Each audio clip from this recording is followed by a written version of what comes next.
tomorrow together.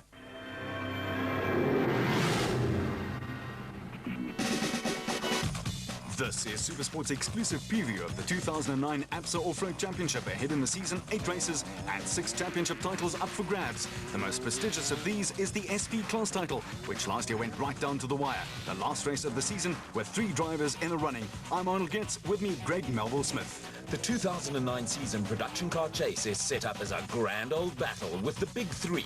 Ford, Nissan and Toyota once again pushing each other to the limit and beyond. Nissan are aiming for an astounding 9th national title consecutively, which makes it an even more impressive feat.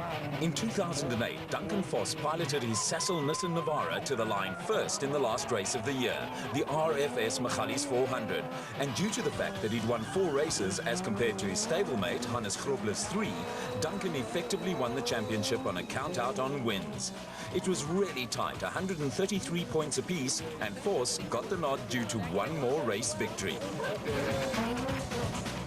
And that made it 50 wins for Nissan and an 8th consecutive national crown for team manager Glenn Hall and his team.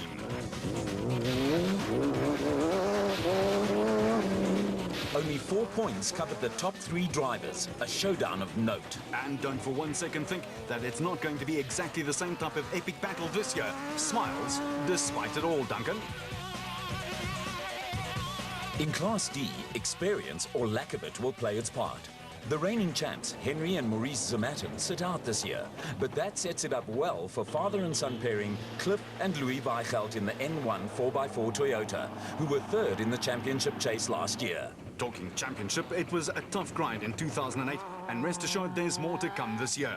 The Weichelt nabbed a win at Sun City and finished strongly at the Toyota Dealer 400 and the RFS Michalis 400 in the last races of the season to stack up the points. The runners-up in the 08 was the Raysonics team of Kutsia Labuskaghni and Johan Gerbe in their trusty Nissan hardbody.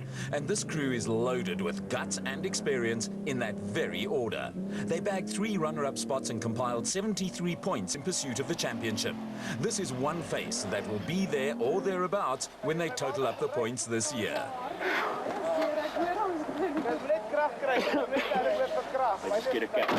Class D was a foregone conclusion last year at the 8th and final race of the season, as the fire engine Red Ryobi Nissan team, Henry and Maurice Matten, had already made space for the silverware at home.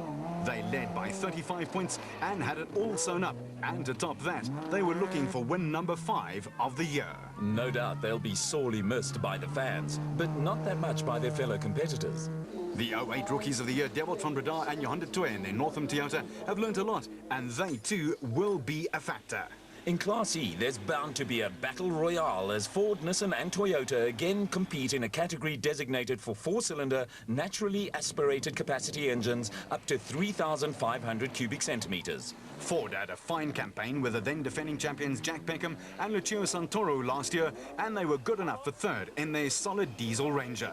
The Ford team are a well-oiled machine, and their vehicles have a reputation for standing up to immense punishment. 2nd place went to Dewald van Breda and Johan de Tooy, who won twice, but 2 non-finishers hurt their championship aspirations. They did have a very consistent mid-season though, proving that they can be reliable. When the going gets tough, the Potch Plastic lads are good value for money, that much is sure.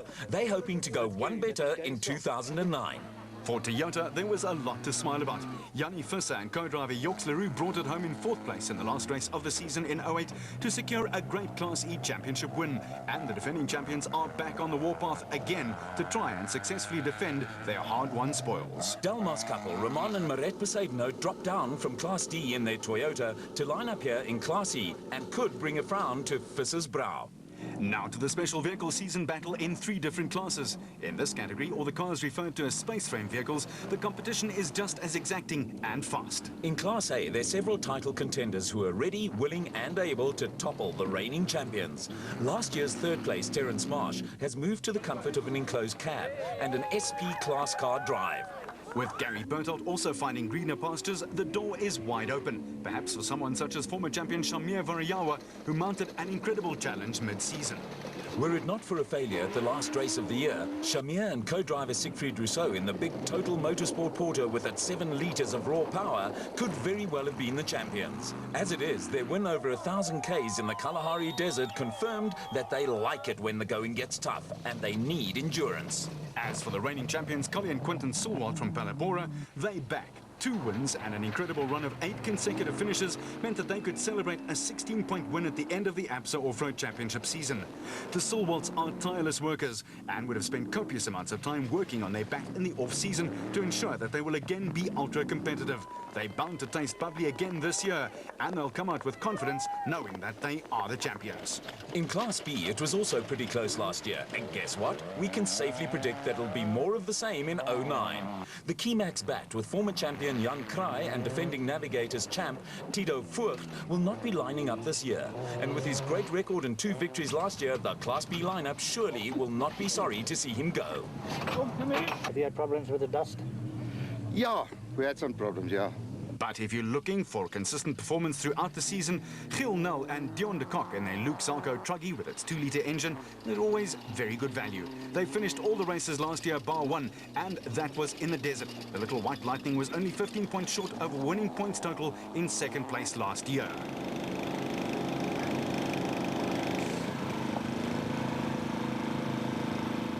Reigning champion Lodebrain has gone looking for production car glory.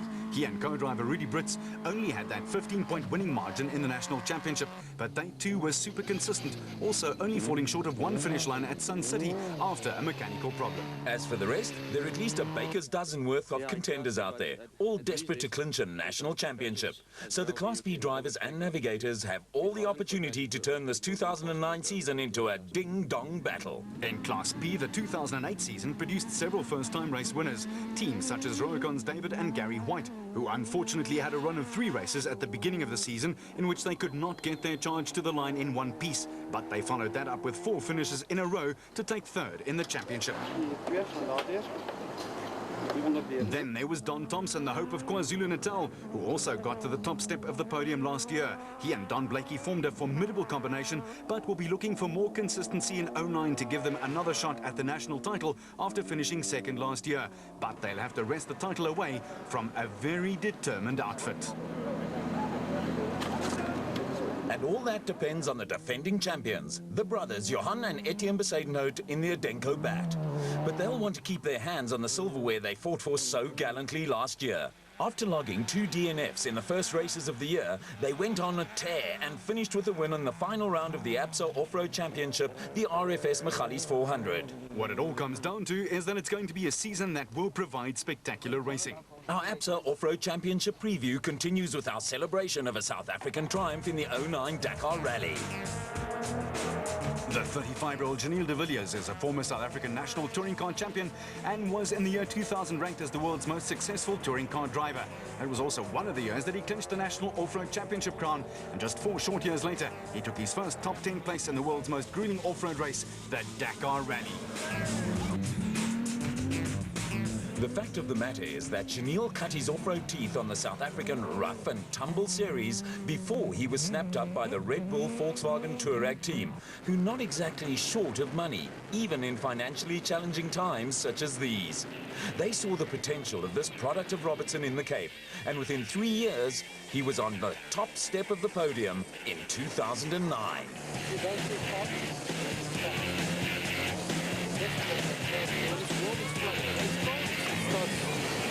Well, you know, first of all, the finish was probably one of the best moments of my career, you know, to cross that finish line and, you know, realize that you have won.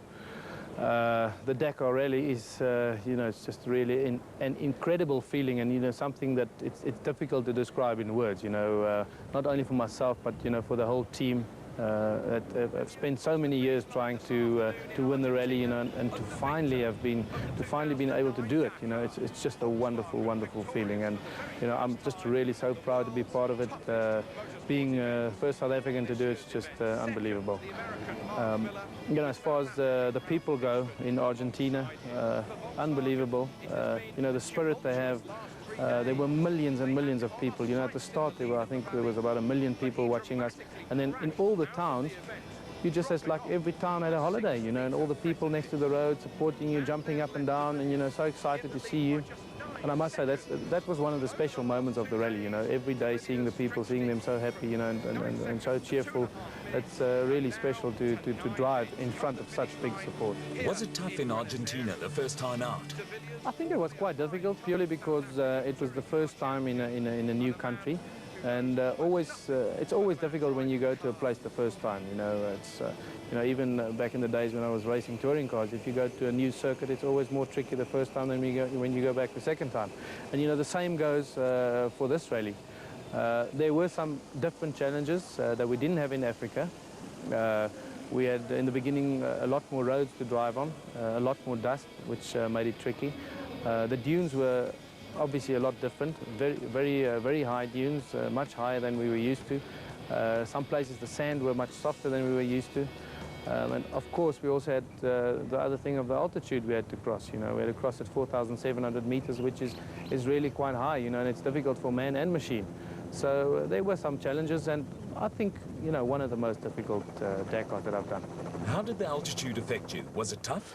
No, not really for the altitude. You know, we did some altitude training beforehand just to see how we coped with the altitude, and we spent some days in Switzerland at a ski resort quite high up.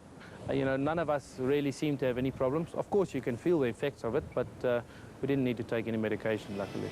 Now that you've experienced the changes that the organisers were forced to make after last year's cancellation, well, due to political instability, would you like to go back to South America for the 2010 edition? I personally wouldn't mind going back to South America. You know, I think it was great having the rally there, and, you know, from my point of view, the rally actually ran very smoothly over there.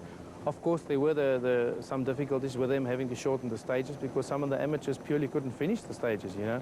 And I think they underestimated the difficulty of some of the stages.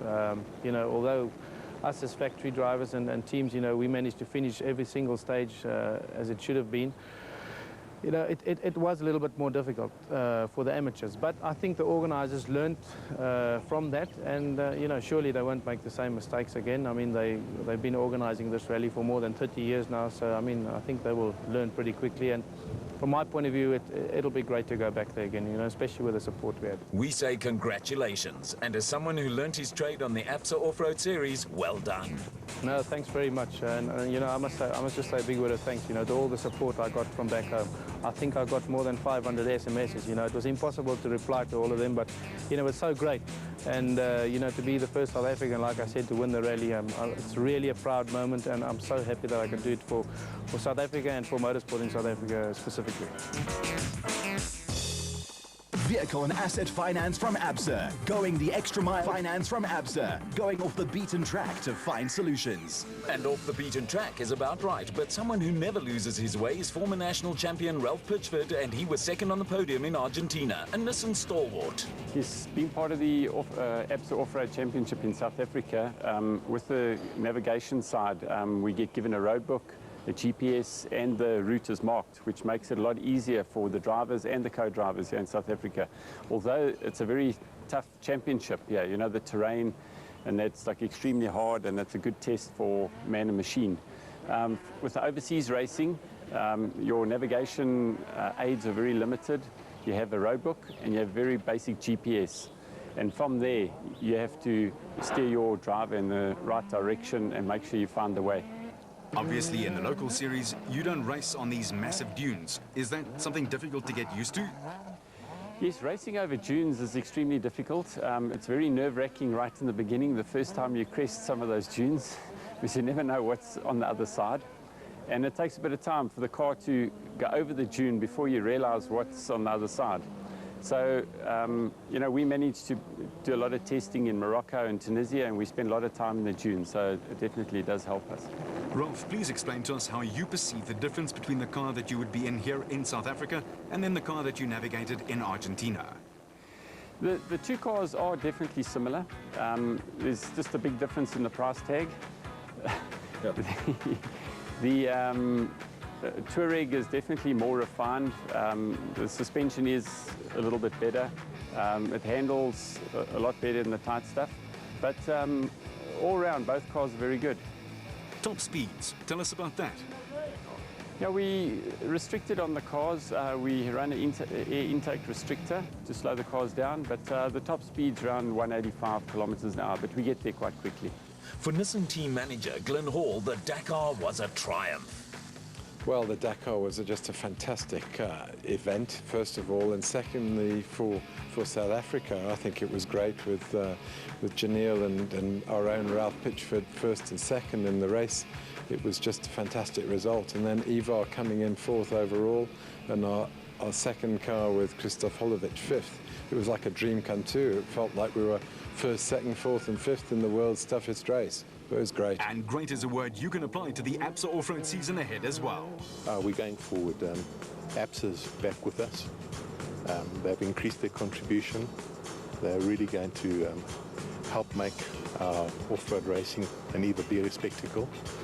It's great also to have the manufacturers in that particular order, but Ford, Nissan and Toyota back on board with increased participation in the coming events. And then we also have some great new sponsors at event level. The event this year starts with the Edenko 400 in Darling in the Western Cape, and it's a new sponsor, it's a competitor, it's great to have them with us. Where are we going? We're really trying to bring our events a bit more in line with the Dakar. We're going to use the same route schedule as is used in the Dakar, the same marking. And I think that with respect to what's happened in the past, we're also introducing a higher level of professionalism into our sport. We will have a series director who will be going to every event.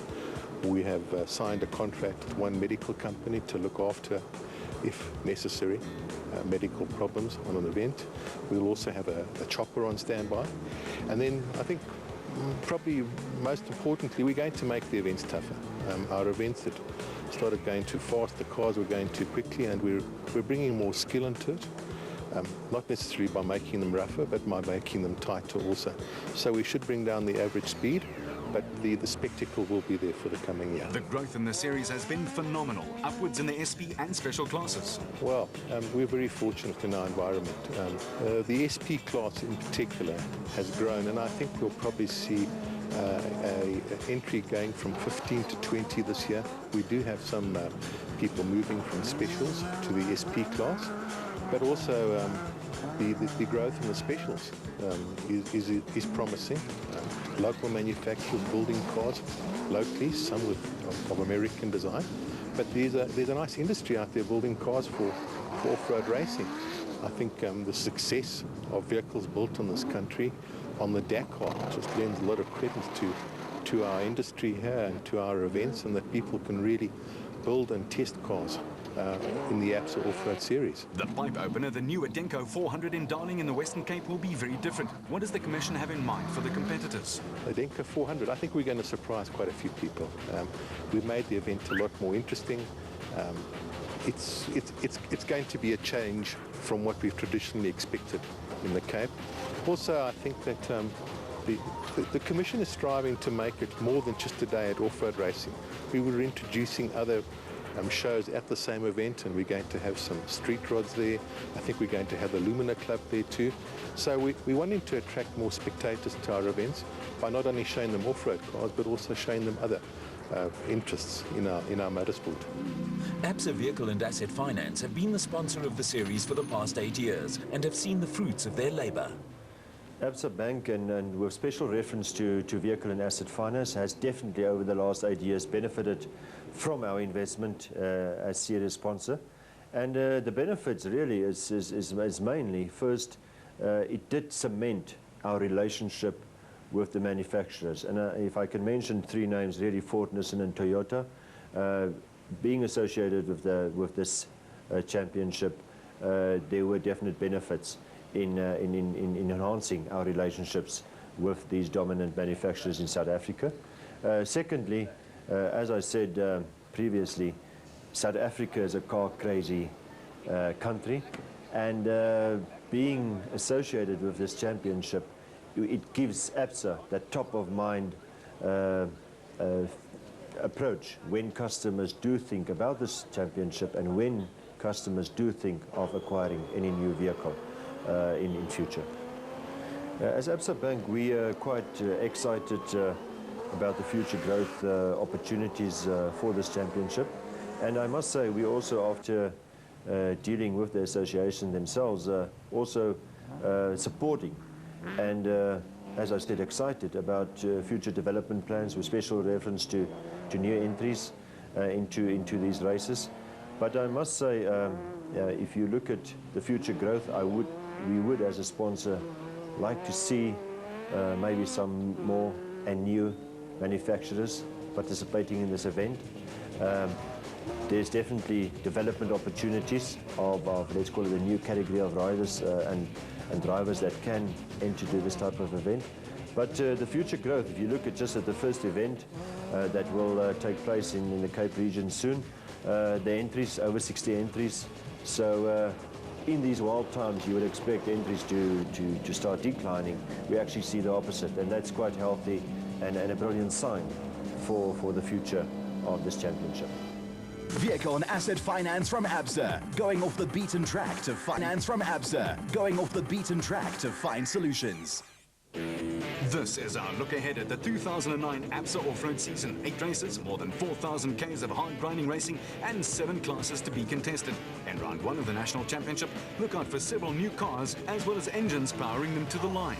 For the Pietermaritzburg-based Ford outfit, there are exciting new twin-turbo 3.2-litre diesel engines. Yeah, you heard right, diesel. Former champions Neil Woolridge and Kenny Shorthammer never finished lower than 3rd last year, but never stood on the top step of the podium either. They're hoping to remedy that in 09. Thomas Rundle up from Class C and the very experienced Henny ter Steege will team up in the 2nd Ford, making the blue and white oval with its out-of-the-box technology a real threat for line honours this time round. In Class E, they'll also trot out Bapi Robolusa, who with his experience will be the man to watch. The Ford reliability is legendary, and this combination will be tough to beat. Just a bit of caution not to slide too much. And Bapi will be looking forward to some really good driving during the season. Another new Ford signing is that of Peter Ruthven and Deval Boshoff, who will be racing in the ex-Woolridge factory Ford Ranger. Well, I was planning not to race this year and sold my car end of last year, and Neil phoned me and convinced me to take his bucket over. And that's how it all came about, that we actually now 40 this year. I bought the SP and Lowe followed me and he bought the Class E bucket. So this year the team is going to be me and Lowe competing in Class SP and E. And then Dave is going to stay in his Class B bat. So that's the team. We're going to have 3 cars in the team. We've got new sponsors involved and we'll see how it goes.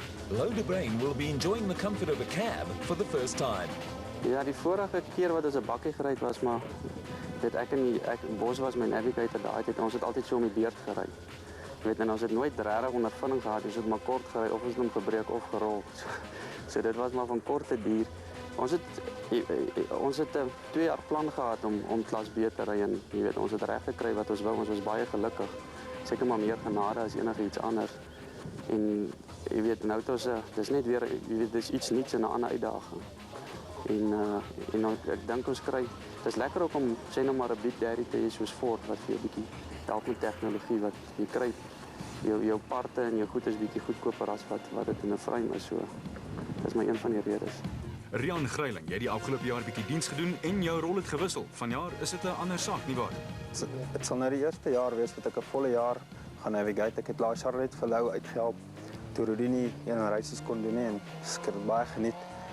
Ek het vroeër motorfiets offroads gery en ek moet amper sê die karre is baie lekkerder en jy voel baie meer veiliger. Hy word nou 'n bietjie ouer, jy's nie meer so roekeloos as jy jonk is nie. En die karre is baie nice. Ek geniet dit baie lekker. As 'n navigator is dit nou natuurlik 'n ander saak, maar vertel vir ons meer van die motorfietsse. Jy het hulle genoem, hoe dit gegaan? Ja, ek sal net sê goed nie, maar oud mag probeer. Ek het vir Miller Moore Racing vir KTM gery. Saam met Graham McLaughlin, hulle hier local ou van Bloemfontein. En ja, het was freestyle off-road champion van die Nationals ook redelik goed gedoen. Maar toe ek in 2003 my eie besigheid begin en in die motorfietsse verhuis dit nou ou's maar bietjie skrikkerig, jy val, breek bene en daar's niemand om te werk nie. So toe besluit ek nee, laat ek my helmet ophang. En toe het ek nou so 'n jaar of 2 terug vir Lou hulle begin help met om aan die karre te werk toe Lou nog gebed gery het. En toe het hy nou gevra, Rudy sou nie hierdie jaar in Bloemfontein gewees nie, toe vra hy vir my of ek hom nie wil kom help met die navigating en ek het die geleentheid aangegryp want ek glo nie hy sal sommer so geleentheid weer kry nie en ja, nou is ek hier saam met hulle in die span. The Ford stable will be hoping that that's exactly what they are, stable. They were oh so close last year and they'll be racing with one eye on the prestigious manufacturer's trophy that was clinched by Toyota. Kobus van Tonda and Rian Guapa also had a super consistent season last year, and in their Unifreight Ford Ranger, they could step up yet another gear this year to challenge for SP honours. They take over Mark Ferguson's factory Ford, and this could make a world's worth of difference for them. The enthusiastic Graham Leith partners in car with Mark Lawrenson in the newly turned out Transcall Ford, which again could upset some of the big name teams and their championship hopes. Look out for number SP46, especially late season. It's a car that has stood the test of time, and Leith has the potential to be a winner. Now to the Nissan Challenge, looking for the 8th national championship win. With 7 out of 8 wins last season, Glenn Hall and his team are ready. Well, every year that we win the championship, which is great, but it gets tougher. The competition is fiercer than ever, and we're feeling the pressure. So we introduced some of our 2009 tweaks, you might like to say, for the last race last year. And I think Duncan went very well, so we're hoping to continue that type of performance through into 2009. In 08, Hall and his team were utterly dominant when it really mattered. This year, they attempt to make it 9 titles with their 3-car team of 4-litre V6 Nissan Navaras and a new title sponsor. For 2009, we are absolutely excited to introduce Donaldson Air Filtration Systems as our title sponsor. So basically, they've got naming rights for the team, and that will include our top 3 cars. And Donaldson are a great partner. They've been a technical and supply partner for us for the last 8 years since we first went to Dakar. And that technology has really helped us in terms of engine performance and the maintenance issues. So we are really excited about Donaldson coming on board. Sasol stays on board. Sasol, again, a great partner for us for the fuels, lubricants, and that's good news for us, and especially in these times. The team for 2009 is the same as we had in 2008, which was a great success for us, with Duncan and Ralph together, Hannes and Jean Moore together, and of course Ivar and Quinn Evans returning from the Dakar. They're going to be together as well. And then we're going to introduce Leroy Poulter and Rob Howie into a Class E car for the first few races, so that'll be an interesting combination. Tell us about the choice of Leroy Poulter. He's multi-talented and he's been triumphant on the track in kart racing. Well, Leroy, I think, has got a great potential talent. Every discipline that he enters, he seems to excel at, and I think it'll be an interesting challenge for him. We wanted to keep him in the family, so that off-road is going to be tough for sure, but I think he'll come through. Obviously, you want to win back the Manufacturers' Championship. Is that a target you want to work towards in 09? Well, during these tougher economic times, the Manufacturers' Championship is not one of our targets for 2009. Of course, we'll see how it goes. We'll push as hard as we can. And we've got Terence Marsh running in a SP car as well, and that will help for sure our assault on the Manufacturers' Championship. But it's certainly not one of our top priorities. To win races, to win the championship, that's our #1 priority. Glenn, how much do you think the other teams will have caught up to you? How competitive will it be out there this year? Well, I think there's a lot of discussion around how competitive the championship's going to be in 2009. We've got a new turbo diesel car from Ford, which is an unknown. And of course, we've got much more stringent technical regulations on our cars with a smaller restrictor. So that's going to make life a lot more difficult for us in the event, because our performance throughout the race will be slower, there's no question. The power is down, so the cars are going to be driven a lot harder than before. So the drivers will have even more influence on the outcome of the result. So things are going to be tough out there. As I say, we've got Ford, unknown, we've got Toyota continuing their really strong performance from last year. So it is going to be tough. For former national special vehicle champion Terence Marsh, there was just no other choice. It was Nissan or nothing. It was quite clear there wasn't much other choice. You know, Nissan's track record speaks for itself. I think their Dakar performance of late further emphasises that. And that's really where I wanted to align us as a team, and we were fortunate enough to be able to put that deal together. Terence, give us the lowdown on the region team for the year 2009. We'll be running two-car team once again. The objective being that we'll run one in production, being myself and Peter, and the other being in the specials, where Michael will continue his challenge on the A-Class Championship in his Spec 4, and once again he'll be partnered with Matthew Carlson. Coetzee Labuschagne and Johan Gerber will again turn out in Class D. In fact, they're one of only 2 Nissan entries in the category, so they'll need to be very solid yet again. In the other giant Japanese manufacturer stable, the Toyota Camp, there's a settled look and feel. They have their tried and trusted teams and also have some very big dreams for the green, red and white mark. We plan to win the championship this year. That's maybe a mouthful, but we're going to try our best to get in front of the Nissans this year. That's our stated objective. This season, they've had the financial pressure off. This year was different to previous years. Previous, we always had to build 2 new buckies for the start of the season. With the well-known budget constraints for this year, no new buckies. So we stripped them to bits and pieces, checked everything, went through it perfectly as best as we can, incorporated some of the improvements we wanted to do for the new year, and put them back together, ready to race. But Whammy, you have to admit the SP class will be tight. SP this year is going to be a little bit of a problem, I think, with the small restrictors. These engines are really going to battle. It's going to be like drinking a double thick milkshake through a little straw. The 32mm restrictors are small, and the specials don't have the same small restrictors that we have. So I think we're going to probably run in the middle of the field, and that's going to add complications with dust. Not going to be able to pass. Visibility is going to be restricted. But we'll have to see. First event will tell us what's going to happen. In 2008, Mark Grenier and his trusty navigator Chris Birkin were a thorn in the flesh of Nissan and produced some very consistent driving. They clinched 1 win and were in with a championship shot virtually right to the end of the campaign. Anthony Taylor made his debut for the Castrol Toyota team next to Robin Houghton. Are there changes to the lineup this year? Please tell us, Whammy. Driver lineup is the same as last year. We're trying to get some experience in the lineup now. So we have Mark with Chris Birkin, and we have Anthony Taylor with Robin Houghton to run this year. Then we have all the privateers that we had last year, we hope. Budgets are very constrained this year, so we're not able to assist them as we did before, but I think everybody will be there.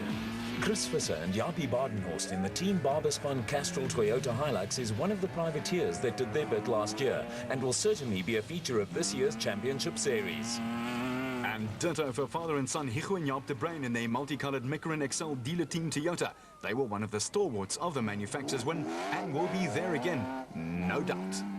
Jaco Swanepoel and his sidekick Keith Solomon in the IDM Cement entry learnt a lot last year in their first SP season and should be able to come to the party for Toyota. With husband and wife team George and Sharon Balkhuizen again flying the flag for married couples everywhere after a season in which they upped their game significantly. The Toyota's privateers list is as long as the day is, and in the RFS team of Chris Deploy and Ewald van Rensburg, the Mark has another squad that is consistent and trustworthy out there. And then one could also throw the Imperial Feltex entry of Mike Thompson and Brian Haviland into the equation. Like some politicians, Gary Berthold has crossed the floor from specials to the production cars. As is the case with young Christian Deploy, who defects from Class D to the SP category. There's a heck of a lot of racing to be done. In 08, Nissan won 7 out of 8 production car races too, and the other manufacturers are all more than ready to topple them from their perch. In 09, Coetzee Labuschagne and Johan Gerber set the pace in Class D more often than not, while the other Class D contenders weren't letting go without a big fight. It will be the same thing in 2009. Young Louis Weichel did duty only twice with Duncan Foss and won over 1,000 Ks in the Botswana desert. He and his dad Cliff will be a formidable combination. In Class E, all the big-name manufacturers are in with a shot, with the defending champions Yanni Fisser and Joks Leroux ready to produce an almighty defense of their hard-won title. They're consistent and have bucket loads full of experience. And as you know, show, these two attributes are essential for success over the hills and dales and dirt roads of Southern Africa. But they'll not have it all their own way in Class E. Ramon and Marek Besaidnout move to this class and will certainly make it a ding-dong battle. While the other Toyotas, notably Diedrich and Dani Hutting in their Transcore Hilux and the 4x4 Mega World entry of Dion Venter with Ian Palmer, will be chasing for all they worth. Toyota are not just the defending manufacturer's trophy champions, but they're also the proud sponsors of the Toyota 1000 Desert Race in Botswana, as well as the Toyota Dealer 400 in Mpumalanga. These are flagship events for Wami Hutting. The biggest one is the Toyota Desert Race, the 1,000 kilometer two-day event, which is assisted by Motor Centre in Gaborone quite ably. So we hope that will be a big event this year. And then we have the Leidenburg 400, which is in Leidenburg, and that is ably assisted by the Erasmus family from Leidenburg Toyota. Vehicle and asset finance from Absa, overcoming all obstacles. Get the best seats in the house this weekend. A formidable shark side look to leave Perth with a valuable away win in the Vodacom Finance from Absa, going the extra mile to get you financed. To the special vehicle category of the Absa Off-Road Championship, and Motorite will again be challenging for the championship after a rather disappointing 2008 season, which started with the national champ Evan Hutchinson's car burning to cinders in the very first race of the season in Darling in the Western Cape. And their season just did not improve. The diminutive team manager has big plans for the silver and black outfit, and they're also having a go in the four-wheel drive Class A sector. The former champion is a very determined character at the best of times, and he'll want the team to perform. Yeah, well, first of all, we are fortunate enough to have the full support from Motorite again for the 2009 season. And after our last season, we decided to make some changes. I believe we got to the end of the development stages we could get with a two-wheel drive car. And Mark Corbett built a four-wheel drive car last year, and we thought that might be the new direction to pursue. So some discussions with our technical manager, Achim Bergman, we came up with a plan to build a four-wheel drive car for Class A for this year. Which we've done. We've pretty much finished. We'll be done in about a day or two. We've done a little bit of testing. It all seems positive. In theory, it's all going to work. We just got to put it all into practice. How will you utilize all those horses with the new 4x4 system, and what are your thoughts on the restrictions? We decided, obviously, to go for four-wheel drive. So we had all the horsepower in the world in our two-wheel drive cars. We just couldn't use it. So we decided to try and harness that horsepower a little bit better and try and get the power to the ground. Therefore, we've used a four-wheel drive system. So we're still using the Chev V8 motor, but just a much smaller one with a lot less power. We've also got some restrictions on us with the four-wheel drive, so we've got a smaller restrictor, which will also limit the horsepower. And then the drivetrain is the same drivetrain they've been running in the SPs, which is tried and tested. A lot of the stuff is locally produced. A whole lot more of this car is being produced locally, so meant to make it a little bit more affordable. And in the running of the year, the cost of running it for the year will be a lot more affordable. So basic four-wheel drive with the same drivetrain as the SPs, with a slightly different engine. And that's pretty much it. You know, our weight distribution is slightly different because we don't have to fall into the regulations of the bakkie. But we have been limited on our wheel travel and weight and some other aspects. Yeah. Of course, these regulations stand for all the competitors in the class, but there are several new amazing innovations that come along and astound every year. The new 4x4 development and its success depends on the Motorite results and, of course, the pioneer in this regard. However, for the Century Property Development driver Mark Corbett, 2008 is a season best forgotten. The brand new car, the CR1, never lived up to its pre-season billing, and he and his co-driver Rudy Balzar never got it to the line in one piece. They aim to right that this year, but keep in mind that the new changes take a time to sort out, some longer than others. Colin Matthews and Alan Smith flew the flag for Century High and well all season long. And but for Lady Luck turning her fickle back on them once or twice, they may have already downed a pint in celebration of a victory or two.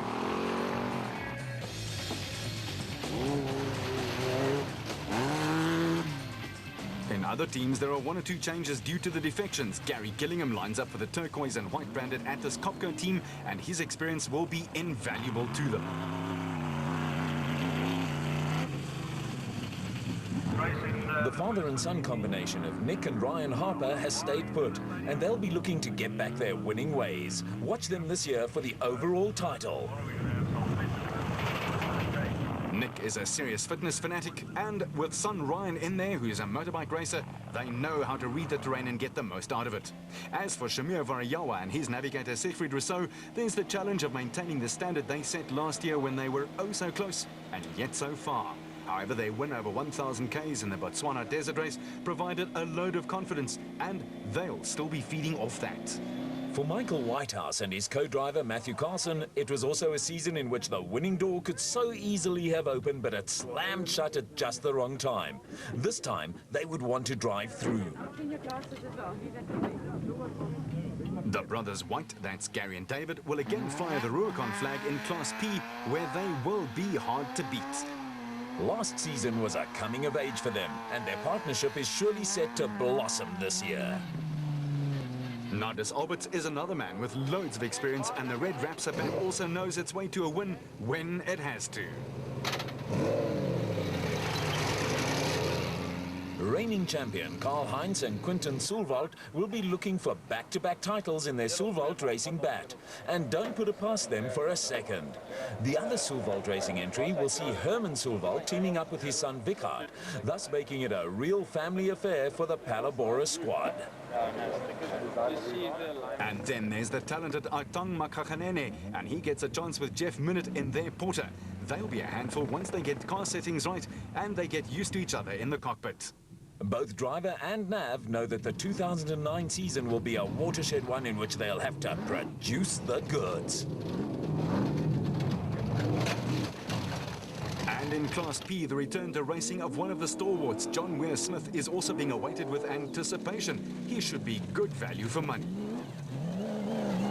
The Sulwalds, that's Collie and Quinton, had been ultra steady last year, with one win at the start of the season in the Eastern Cape over 400 Ks, and then a line finish in every one of the 8 races in 08. You can bet your bottom dollar they'll be good for the same this time round.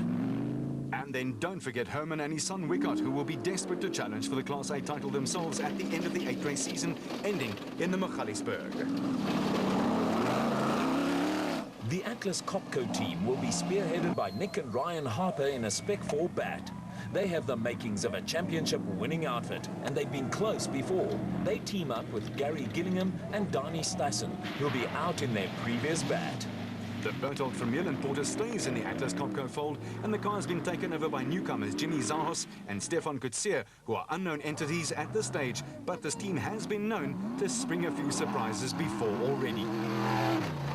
With Terence Marsh and Pieter Groenewald stepping out of the special vehicle class and into the productions, the Regent Racing Challenge is in the hands of Mike Whitehouse and Matthew Carlson. This pairing has delivered 1 or 2 very impressive displays last season and could be serious 2009 championship challengers. And if Lady Luck smiles upon them, Shamir Varayawa and Siegfried Rousseau should again be amongst the title challengers in the Big Total Porter. They tasted victory twice last year and only missed out on the overall battle on the RFS Magalies 400, the last race of the season after mechanical trouble. Former national champion Evan Hutchison is again in car with the highly experienced Achim Bergman in their all-new Motorite Bat 4x4. After last season, they'll be in a mean mood and ready to right the wrongs of 08.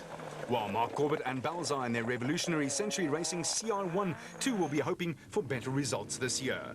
Both crews will be out in locally developed 4-wheel drive cars, with a black and silver Motorite Special making its debut in the Western Cape. Corbett and Balzar never finished a race last season, but their car showed plenty of potential, and they'll be hoping for a lot more reliability this time out. Colin Matthews and Alan Smith will also be out in the Century Racing Bat and will be looking to finally crack an elusive win. Former champion Ateng Makakhanene and Jeff Minute in their all-white Porter will also be hoping for improved reliability this season, and their combination could just spark a winning spree. While John Moore and his navigator Tom Claassen in the smart-looking Free Spirit also came up with a couple of impressive performances last season. They built up loads of valuable experience. Look for them to come through. Veteran Nardis Alberts returns with Adri Roots calling the race notes for him. They're in the big red and impressive-sounding Rapsa bat. Surely they're bound to see the checkered flag first this year. Naim Musaji will again be out and about in the canary yellow tyre rack Porter. He's consistent and could get the job done. On the Class B front, Bez Besaidnout in his blue and silver Adenko bat will be hoping history repeats itself. He won last year and at home in the Western Cape. As well as being partnered by son Dion, this year will fancy his chances of a repeat result. With the reigning Class B champ Lodebrain having moved to the production car category, this opens up the championship. Derek de Toy together with Ian Pienaar in their Orange Tree development bat are also in with a shot. While John Telford and Crisco Volskenk in the smart-looking red and black calcimite bat will fancy their chances too. And don't forget about Katlego Makanete paired with Victor Ncheke in their Zarko. Simon Beckett and Steve Harris in the Century Racing bat could also be consistent frontrunners in a class that this season is without former champion Jan Kraai and co-drivers champ Tito Vogt.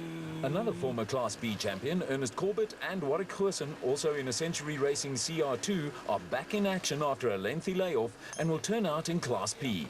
This pair find themselves smack in the middle of a class that's going to be ultra-competitive this season. The reigning champions in Class P are Johan and Etienne Besaidnout, and they'll be back in their Adenko bat, but this category also has some serious contenders. The siblings, David and Gary White, in their very reliable Ruacon bat, tasted victory in 08, and we think they've grown rather fond of the lingering aftertaste on the palate, wanting more.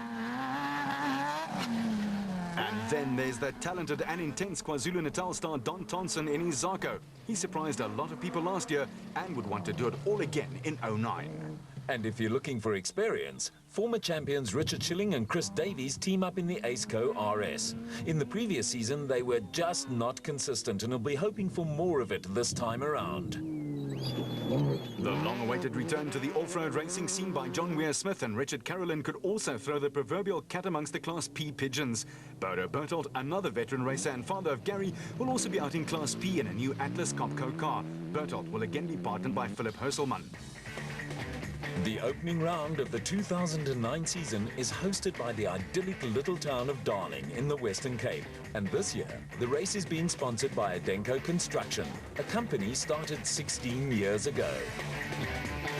The group, which now incorporates several offices countrywide, specialize in both overhead and underground reticulation projects. For the layman, this means streetlight installation, commissioning and maintenance of sports field lighting and high mast maintenance in the wider Western Cape and further afield. The off-road racing scene runs deep in the blood of the Besaidnouts. And this year, all four, dad and three sons, will be donning helmets in pursuit of national championships in the ABSA series. Not that they haven't done that very well already. Some of the projects that Adenko have recently completed includes the Ernie Els layout, the Obai Golf Estate, the Uferbach infrastructure upgrade, and then the Hermanus Central Business District upgrade too. The company has grown in such leaps and bounds that by now they even boast a partnership with a leading company in Dar es Salaam in Tanzania. For Bez Besaidnout, his boys and their racing have provided him with great pleasure. From there, his sponsorship came for the Western Cape event. Johan and Etienne entered the championship last year with a new Class B car, which was newly built. It took a race or two to sort it out, and from there on they went well. In fact, they managed to clinch the championship title. And I'm glad to say that they are just as passionate about racing, I think, as which I am. For the Besaidnouts, it's not only the competitive spirit of the off-road racing, but for them, it's also an ideal way to spend quality time together as a family, working at something they're truly passionate about. Well, off-road racing is a hobby of ours, and apart from the competitive element of the sport out there, it really serves to bring us as a family together and provide us with prime time. Bez has decided not to get involved in the route design in the Cape. Adenko has not been involved with the route, but the club, CPMCC, which manages the event, has had a tremendous support from the Darling and the Momray Farmers Association and landowners. They've set a course which we believe is a true test to the competitors, but it also offers spectator value in various points. We've met with the Darling Club, which is the host venue for documentation and scrutineering, the start, the finish, the DSP, but the area all in one, in order to ensure that there would be ample facilities, food and beverages. We believe that this event really put something back in the Darling community, and that they will benefit from this. Well, we are proud of being associated with the Absa Off-Road Championship and trust that the event to be held in Darling, which is the first leg, will be a great success. But the Besaidnotes also have some personal designs on bringing some championship trophies home and have put in the long hours. Well, a lot of work has gone into the cars in the off-season. And frankly, I can't see why we can't win both classes. But cars are a passion for the family, and not just off-road vehicles. Street rods are a hobby for the Besaidnotes, and they'll be showing off their other love in Darling.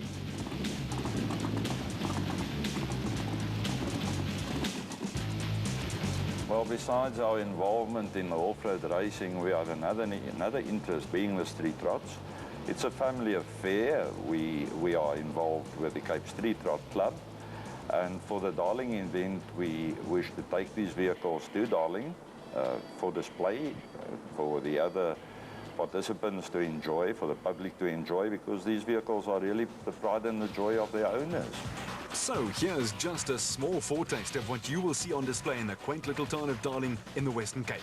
The street rods will no doubt be a highlight in the build-up to the pipe opener of the 8-race-long 2009 Absa Off-Road Championship calendar, which practically crosses the length and breadth of Southern Africa in pursuit of identifying the country's top off-road racers. The racing stretches from the Western Cape to Jeffreys Bay on the eastern seaboard, to the sugarcane of KwaZulu-Natal, Botswana's Kalahari Desert, to the glitz of Sun City, the Limpopo province, to Middelburg, and finally the Magaliesberg, over almost 4,000 kilometers. There's a huge amount of racing to be done, and the racing in the Western Cape and the prologue to settle the starting positions gets underway on Friday the 20th of March, and racing proper gets the flag at 8:30 on Saturday morning. Until we talk to you from there, you keep it on the road, and we'll keep it off-road. Brace yourself for the ultimate test, the Absa Off-Road Championship, and fast-track yourself through the race with vehicle and asset finance from Absa. Today, tomorrow, together.